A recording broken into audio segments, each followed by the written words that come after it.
Assalamualaikum warahmatullahi wabarakatuh.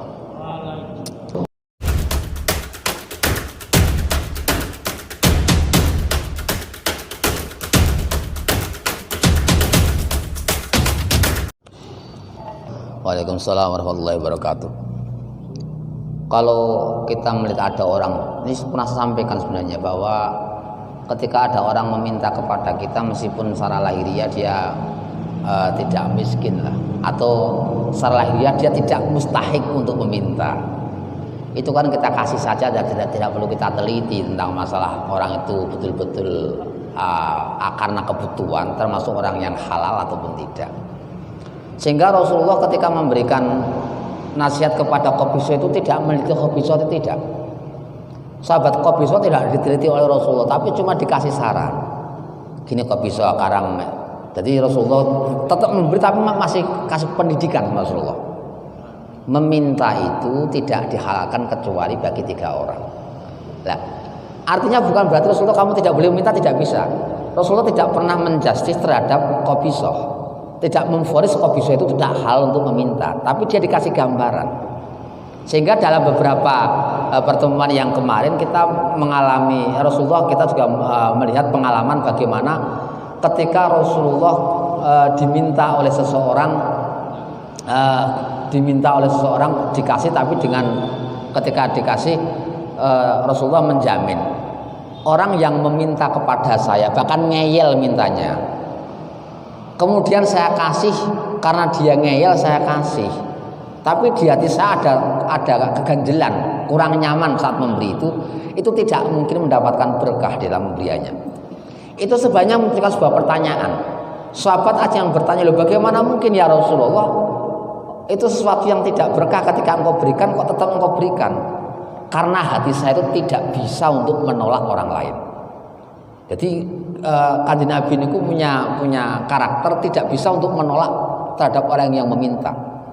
Oleh karena itu dikasih saran semacam itu. Kalau kamu memang halal ya monggo, kalau tidak halal itu sangat berbahaya sekali. Kalau menolak tidak.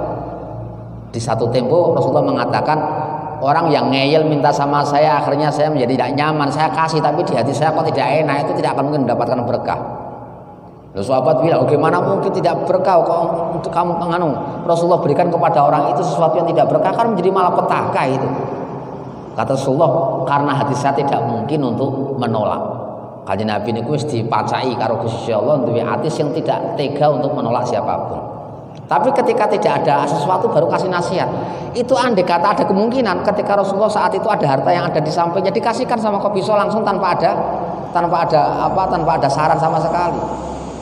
Biasanya saran itu diberikan ketika kondisi Rasulullah memang tidak memiliki apa-apa. Akhirnya dikatakan belum ada, itu kan suruh nunggu tadi. Kamu nunggu dulu di situ saja, nanti kalau ada yang datang membawa harta nanti saya kasih. Sama dengan orang yang meminta Rasulullah. Kemudian ketika Rasulullah melihat ternyata orang kayaknya masih muda, dia kuat.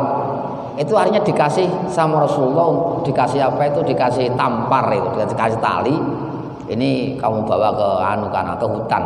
Cari kayu, nanti setelah kamu dapat kayu itu kamu bawa pulang, kamu jual. Itu akan lebih baik daripada engkau meminta-minta. Tidak langsung dikasih sama Rasulullah. Kenapa? Memang tidak ada saat itu. Kalau andai kata ada langsung dikasih sama Rasulullah. Nah kita kalau ada orang-orang minta-minta semacam itu, bagaimana kita kasih? Kalau siap untuk kita pidatoni saya nggak apa-apa. Ini kira-kira tambah surat di pidatoni. Sampai ini hati-hati toh mas, ya menjadi nomor surah halal yang menjalu.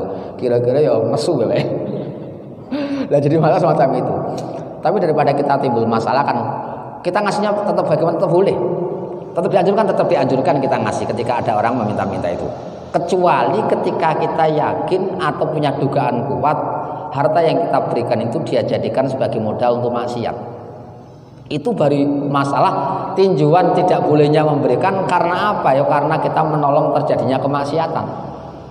Tapi kalau tidak ada dugaan semacam itu, nah kalau kita kan itu bisa dilihat dari indikasi-indikasi luar. Wes wonge wis tatonan, wes rambutnya semiran, kita wajah budek atau sholat kira-kira. Sedangkan mendem itu nggak terkait duit kira-kira gitu kemendeman apa ora. Apalagi rumor yang berkembang juga demikian, anak-anak itu ketika meminta dia untuk beli obat-obat terlarang atau untuk minuman keras, itu akhirnya menjadi ada indikasi-indikasi semacam itu. Lah kalau sudah punya dugaan-dugaan semacam itu, mesti berjane ya Wah, kan sekarang indikasi masuk demikian. Itu berarti kalau ada dugaan kita tidak dianjurkan untuk memberi. Kalau yakin dia gunakan untuk keharaman, oh haram kita memberi. Kalau kita yakin jelas dia mintanya dengan alasan mau untuk apa toh, mau untuk apa? Ini mau untuk saya buat beli minuman keras. Kita berikan haram semacam itu. Tapi kalau dia nanti untuk saya makan, saya mau makan belum makan, saya minta uang untuk makan. Itu meskipun tampangnya tampang preman, itu kalau dia memang mintanya untuk makan kita kasih, tidak masalah, itu termasuk kita anjurkan karena itu kepentingan memberikan makan kepada orang lain, kemanusiaan semacam itu, bukan untuk kemaksiatan. Jadi bagi kita tidak perlu meneliti terlalu banyak terhadap apa orang yang minta kepada kita. Kalau memang kebetulan kita melihat ada indikasi tidak benar, itu baru nanti kita ambil sikap yang lain. Sehingga bagi seorang pejabat, terutama seorang pejabat yang punya tanggung jawab untuk melindungi warga, itu penting mengetahui indikasi semacam ini dalam rangka melindungi warganya. Sehingga ada sebuah kesepakatan di satu kampung, pokoknya yang jalur negeri gak oleh. Karena apa? Memang terjadi penipuan atau orang dijadikan sebagai langganan, sebagai peminta-minta. Orang yang seharusnya tidak hal untuk meminta-minta dia jadikan sebagai minta-minta. Apalagi ketika itu diketahui ternyata dia kosnya di sana, bahkan dia merupakan orang yang lebih kaya daripada orang yang diminta, kan jadi masalah meroh langsung ngoten niku wau. Itu bagi pejabat nih, yang penting bagi pejabat, bagi ketua RT, ketua RW itu nilai-nilai ini melindungi warganya. Akhirnya kita dilarang ngamen di sini, dilarang meminta-minta di lingkungan ini. Itu hal yang wajar. Kenapa? Karena untuk melindungi warganya dari penipuan. Tapi kalau secara pribadi kita ada orang meminta kepada kita, kita kasih tidak masalah, tidak perlu kita teliti. Kecuali kita ada kecurigaan, itu bisa kita tanyakan. Untuk apa toh? Kalau dia jelas minta untuk minuman keras, nah itu berarti kita tidak usah kasih. Tapi kalau untuk makan ya kita kasih. Buat.